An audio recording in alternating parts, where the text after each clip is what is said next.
group number 5, and in this presentation we are going to show you the most relevant information that we have found from our analysis to solve the task that we were given.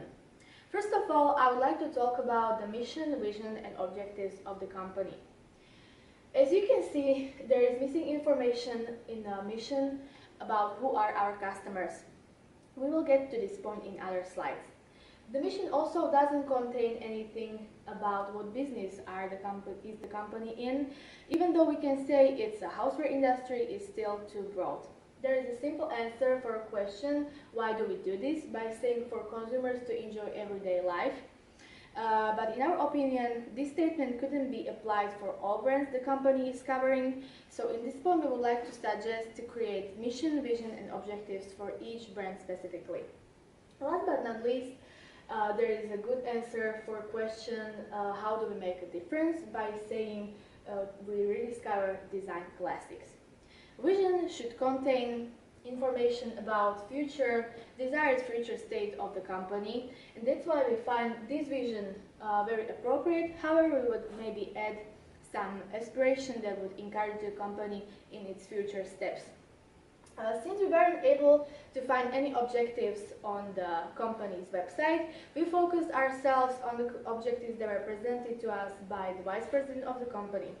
These objectives, however, should be easily visible for both employees and customers, and they should contain specific outcomes the company would like to achieve, specific financial, social and market terms, which these objectives don't contain, and that's why, in our opinion, we don't find them really clever. In the second strategy, we focus ourselves on the business strategies. We put IKEA to the cost leadership. However, we don't really find IKEA as our main competitor, because people who are going to buy things from IKEA are focusing themselves on price. Meanwhile, our customers are focusing themselves on design and luxury. But even though we still see IKEA as a small threat, because people after crisis started to be more concerned or focused on price, not on quality. Then we put Jacob Jensen to differentiation strategy, because Jacob Jensen has a wider target customer group. They have also wider range of products, and their reputation is much higher comparing to ours, which is known mostly in Scandinavian countries. They're also still focusing on innovation in both marketing and design. The timepieces we put to focus strategy, since the target customer groups are really specific, and but yeah, they still are focusing on quality also, and they are trying to make their clocks seen as unique in both quality and design. We did the value chain analysis for Rosendahl Design Group, and starting with inbound logistics, as they do not own their manufacturing, they do not source the materials straight to the company, but the products are usually made from materials sourced from countries like Poland, Czech Republic and Turkey. Then going to operations, as I said, they do not own their manufacturing, apart from one factory in Denmark which produces the cowboys and monkeys. The rest is produced in China by one company and then transported to Denmark and stored in one big warehouse. Then outbound logistics, they own their sales force. In Denmark, there are few chain stores which they sell through, and they have central agreements signed with them. In Sweden, they send their salesmen throughout the country to sign deals with specific single stores. Then marketing and sales. We can see that there is a pattern for the brands, that how they are marketed. They are marketed separately, but in all of them, we can see that they underline their tradition and cultural aspect of it. And the products are sold in Sweden, mostly in Stockholm and in its surroundings. Then moving to service, they offer a standard product warranty, apart from their glassware, for which they offer a 10-year premium warranty. Then going to support activities, organization. It's a organic structure because it's a family-owned company in which in the board there are family members. Then human resources, the company hires around 100 workers, and they are hired according to a specific type of requirements. Then technology, it does not affect the company that much because the production cycle is traditional, and the production methods didn't change from centuries. And finally, procurement or purchasing. As I said before, they source their materials from EU countries like Poland or Czech Republic, and from other countries in the world like Turkey or China.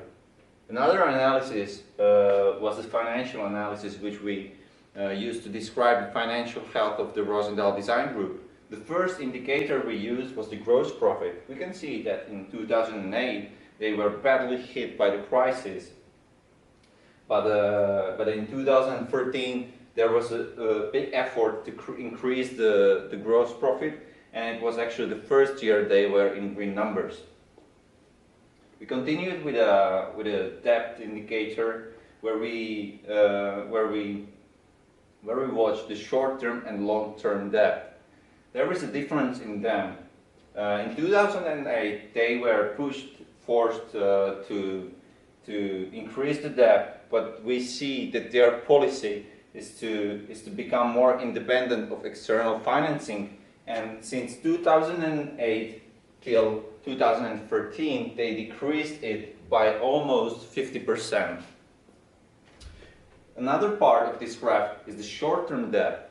We can see that it got decreased by the crisis, but now it's increasing. This may indicate that the company is trying to trade with bigger volume of the goods, so their short-term debt was considered as a positive indicator of healthy company.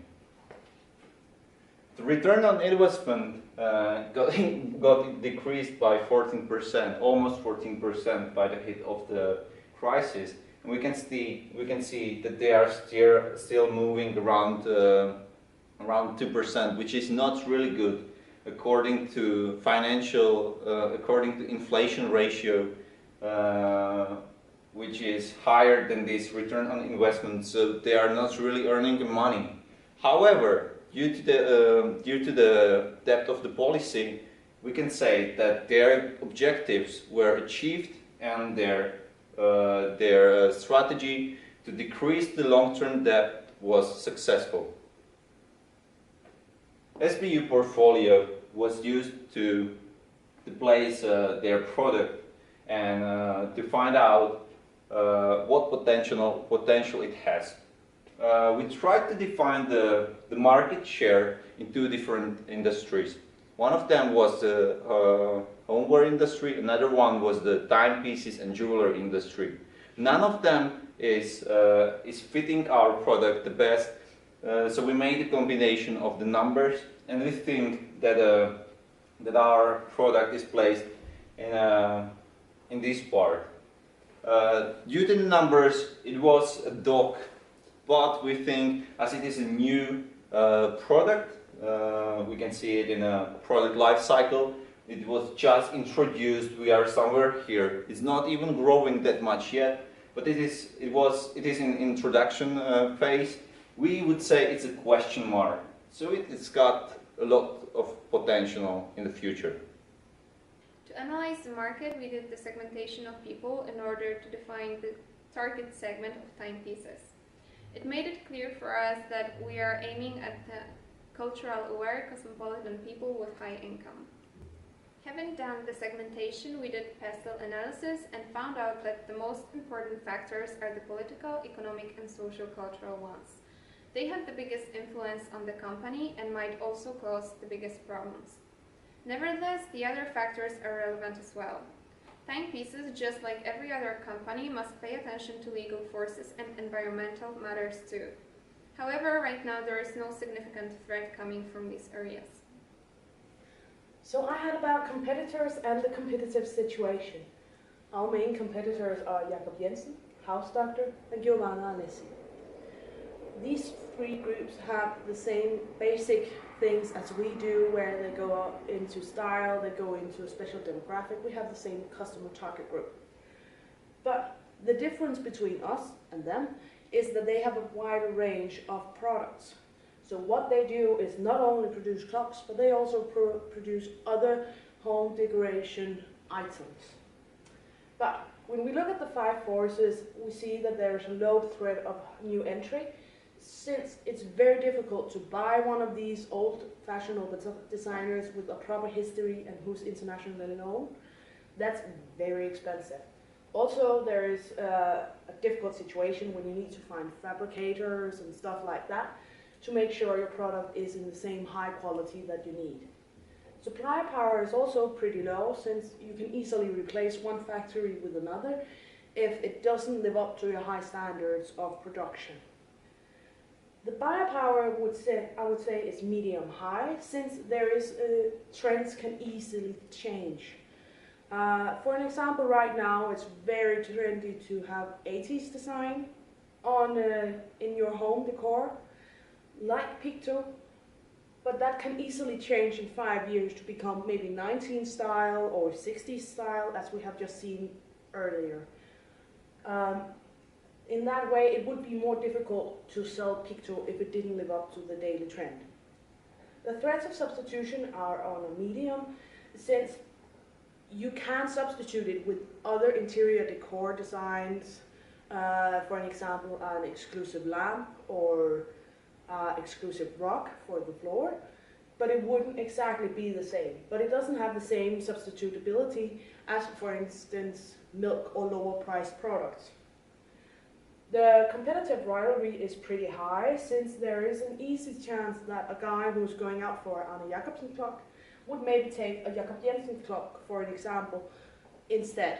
Since they both have a very big Danish history within design, are internationally known, they would be an easy substitutable product within the competitive rivalry. In conclusion, we have chosen to do a SWOT and a TAL, and we have found the material for this within our analysis. For an example, we have found strengths such as Arne Jacobsen history and design, the recognition worldwide, and the focusing on one product, which can be also a weakness.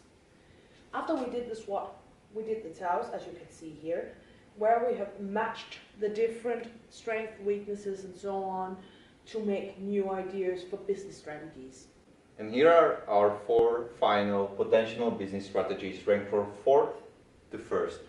4th, making Scandinavian trademark of quality for products. 3rd, making campaign for visitors of luxury cafes and high-end hotels. 2nd, buying rights for more designers. And the 1st one, changing brand from Danish to Scandinavian.